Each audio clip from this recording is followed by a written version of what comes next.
On est heureux au travail aujourd'hui. On est sûrement heureux et malheureux, c'est-à-dire qu'aujourd'hui, de nouveau, on pense le travail sous forme de souffrance. Donc c'est revenu de nouveau en avant-plan. L'idée aujourd'hui de dire on n'est pas heureux au travail, on souffre au travail.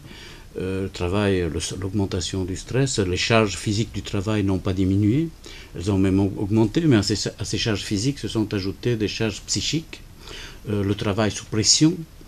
Tout cela fait qu'aujourd'hui on pense davantage le travail en termes de souffrance. Il n'en reste pas moins que le travail continue à apporter du plaisir, donc il ne faut pas isoler le travail à une de ces deux facettes.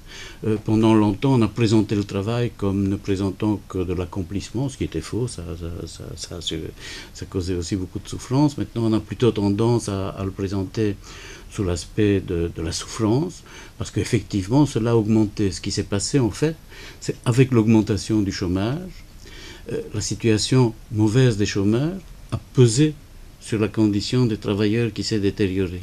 Et la condition des travailleurs s'étant détériorée, des plus mauvaises conditions de travail, des salaires qui se sont mis à stagner, ce qui a fait que la condition des chômeurs se sont détériorées à leur tour. Parce qu'on a dit aux chômeurs, mais vous, au fond, vous ne foutez rien, vous touchez une indemnité, c'est quand même une situation privilégiée. Ce qui fait que les indemnités de chômage ont très considérablement baissé en valeur réelle. Le taux de remplacement des indemnités de chômage s'est très considérablement détérioré. Au fond, la condition mauvaise du chômage a fait baisser les conditions d'emploi, les conditions de travail, et la baisse des conditions de travail a pesé sur les conditions des chômeurs. Ce qui fait que, au cours des dernières années, nous avons assisté à une détérioration de la situation, aussi bien de ceux qui travaillent que de ceux qui ne travaillent pas, et que l'on pense aujourd'hui très souvent le travail en termes de souffrance.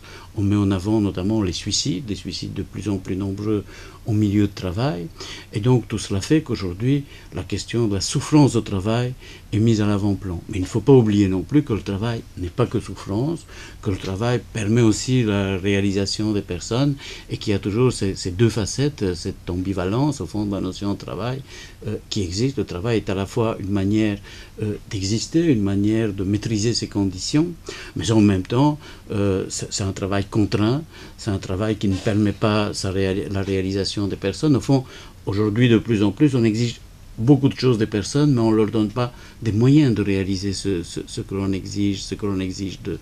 On dit qu'il ne suffit pas de bien faire les choses, il faut le faire mieux, mais il ne suffit pas de mieux faire, il faut encore s'investir là-dedans, y compris émotionnellement.